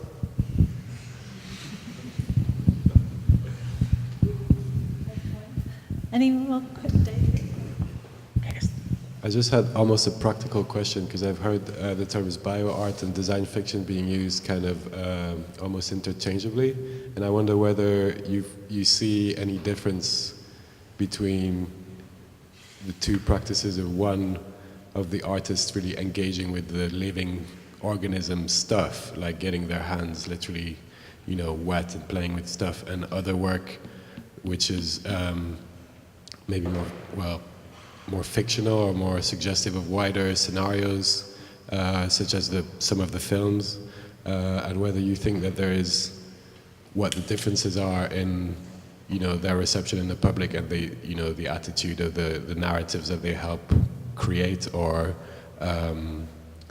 disrupt existing narratives, or I don't know if any further thoughts about that. First of all, they're not interchangeable, and there's a lot of bio-art that's got nothing to do with design fiction, but you know, they're spread in different ways. They're spread in similar ways, so there's a certain amount of overlap there. Like, farm fountain is a real object. You can go build one, and it's not a fictional thing. It's not like a made-up thing that's a farm and a farm. It's an actual farm and a thing. But it's also something like a diegetic prototype, because it was the hope of Ken Ronaldo and Amy Youngs that possibly thousands of people would build these things, right? I mean, they offered it as kind of an open source project, and the idea is like, why you're unemployed? You're like an unemployed youth in your Italian cold water squat here in Depression Europe. Why don't you like get up and actually like build this device which makes free food? And it seems like, gosh, what a great idea, you know? It's like, I'm suffering in this depression. I'm gonna like collect all these water bottles, and it won't really cost very much, and I'll put it here by the window, and we're gonna be eating this fresh produce all the time. Okay. Amy and Ken like to be farmers, but most people, in fact, don't want to be farmers. It's actually kind of a drag to have a farm fountain. It's like looking after 15 pet cats, you know. I mean, it is cheap, and it does feed you, but, you know, you're a farmer. I mean, you have to, like, get up in the morning and tend the crops, you know, and people just don't want to go there. So, you know, in that sense, it's kind of a stymied design fiction. It's like it is a prototype, and it's like a product placement, and you can make all you want, and it would be really exciting if somebody did. It's just that for some reason, nobody's ever picked up that particular dropped torch. I was tempted, but you know, I have actually worked on a farm. I'm from Texas. You know, I know that farms are difficult, that people leave farms and go to cities for a reason. There is some theoretical debate as to whether design fictions about genuine functional objects are more important than design fictions that are just fantasies, and that's actually kind of a slider scale, because it's impossible to say what a quote real functional object unquote really is. It's formally impossible. It's a ontological issue. It's a metaphysical issue. What is real? What is an object? I mean, those things can't be pinned down. So, you know, I don't know. I mean, I'm actually sort of in the camp of people who think that design fiction about things that might really work is more important than stuff that's merely some kind of Gedanken experiment. But being a science fiction writer, I know that some of our most effective literary devices are things like time machines, which will never work. They're physically impossible. They're just simply made up literary inventions. And yet they're very effective as fiction. You know, they really force you to confront genuine human issues like, what was my grandmother really like? What happens in the far future? Things we'll never confront as human beings, but it like liberates us to think things that would be impossible to think otherwise. And, you know, in that sense, it's kind of a spearhead of cognition, as Stanislav Lem used to say. So I think it's legitimate. It may not be as legitimate as, say, farm fountain. A real thing. You could build one tomorrow. I challenge you. So, go ahead. I guess that I don't think that design fiction and bioart is the same thing, although I probably would not be very good at making a good case of drawing the exact line. But I probably see the art end of things more as a way to reconsider the way we look at things and open up new spaces in the virtual world to look at things, understand things, the epistemological question. Whereas on the design end, you would more, I don't know, go more towards products in one way or the other. Even, I mean, you can, the static prototyping, there are always products at some point in the story. Although there is also design without products, I'm aware of that, but I would say that it's more practical in a way. And even if it's fictional, I mean, there's also this fantasy aspect, and it's also not clear where that ends and where fiction begins. So I think that there are two different things, but both in one way or the other could contribute to come up with new narratives, new stories about how these new tools, technologies could be used. I mean, when the internet was invented, or when the web was invented, people thought it would be like television, only better. You know, if you look at the first cars, they looked like horse cars without the horses, and so they're all stuck in the vision of the present and try to extrapolate from that. And even today we use a lot of fuel and fossil fuels. We want to get rid of it, so we replace it with biofuels. I mean, that's a level of innovation that you can expect. So maybe there are totally other ways to deal with our need for transport. I mean, and I would expect that art can contribute to that, because they're not so much dependent on this how funding comes along and how you can sell this or that idea or product or approach. So it has more freedom in a way to come up with different roads for the future, and so. I must tell an anecdote about Ken Rinaldo, because I think this is very illuminating. Okay, Ken made this farm fountain, which was open source, but he also made another device called Paparazzi Bot, which was a big hit at Transmediala. And it was a robot on a tripod that had a range detector and would run around behind people, taking their pictures and uploading it to the web. Right? So it was a robot that was a paparazzo. And it was popular because you would go in there and it would rush up you at high speed and take your picture with a flash bulb, and then you would appear on the website on the wall. Okay, later, a guy who will go unnamed proposed this device as a commercial device in a Microsoft contest and won quite a lot of money to develop his purported idea. You know, and Ken had never patented this. He did not copyright this device. But he was not happy at the thought that this device would become a mainstream Microsoft product, right? It was not a diegetic prototype. It was an artwork. It wasn't something that he wanted to become commercial, and especially he didn't want it to become commercial without his express permission and without any of his intellectual property attached to it.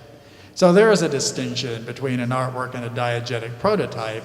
Just because it's ahead of the curve and you know, it's something that might possibly see broad acceptance, doesn't mean that the artist wants that to happen. He's not building a diegetic prototype, he's actually building an artwork, right? And you know, there are many people who are furious to see attempts to build apps around particular works of electronic art. If you hang out in the art world or the net art world, you'll hear quite a few stories of guys who've invented something as an art thing that has been quietly copied by somebody building a commercial app for a cell phone and so forth. And they're always livid. They're never happy. They're never generous about it. Oh yes, go on, spread it to the masses. You're like, no.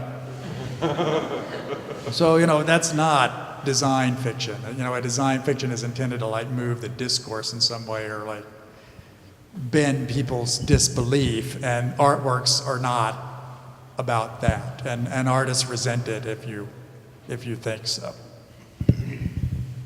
But not all of them, because the Nazis had a lot of artists. Well, you know, artists are sensitive in this way, and they live by their reputations, and they don't like having their creativity you know, appropriated by somebody else. And in fact, they're often so arrogant about what they've done that they in fact claim things have been stolen when they're independently reinvented, which is also an easy thing to do. I mean that art is consumed by the political economic background. Well, where you it know, happens in, if you look at the, you know, the Nazis had a lot of artists which propelled, you know, the Nazi ideology. I take your point. I certainly take your point, but I would point out that most art is in fact serenely ignored. It's not recuperated by the background. Most art just falls right off the edge of the table. Yeah, but I think nobody cares. But they are only a few. In my opinion, they're only a few. So most of them, they go with the with the flow. I don't know. It's a difficult matter, but you know, being a cyberpunk, I'm naturally on the side of information wants to be free, and I feel that if you're an artist and you have some kind of social effect, you should try to be gracious about it, and not go around slapping people's fingers. But I certainly understand the hurt feelings on the subject.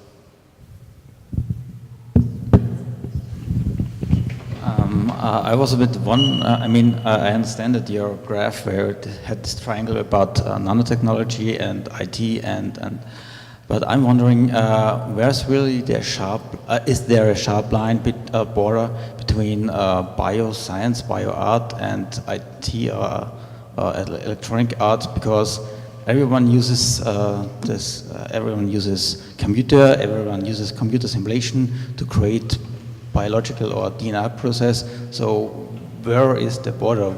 When begins bioscience and where ends? I guess when science using electronic devices to control flies or so. So is it more electronic or is it more bio? Or so when begins it? I think that the triangle was referring to the science and to the technologies and the debate about these sciences and technologies.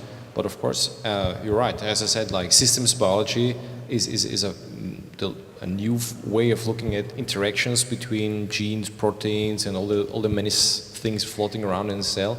And it's very complicated. And it becomes a data-driven, big data, big biology kind of science, and also bioinformatics. And so there's a lot of IT going into the new biology.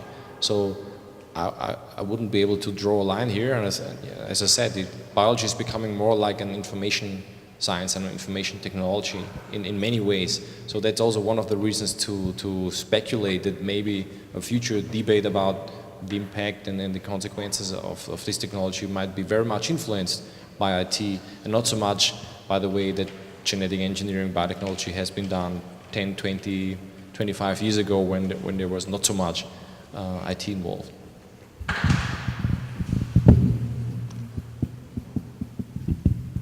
Any more questions? No? Maybe that's any final...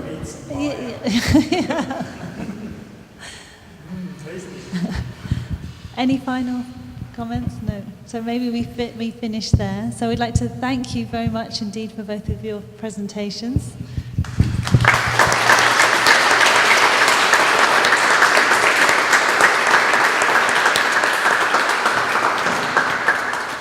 And on Monday we have two more speakers, Jens Hauser, critic and curator, will be speaking with Revital Cohen, designer, who the poster is her project. So that should be, we're going to be talking a lot about the ethics of biotechnologies. So please do welcome us then. And we actually have some drinks now here, so you can continue the discussion here. Okay, thank you.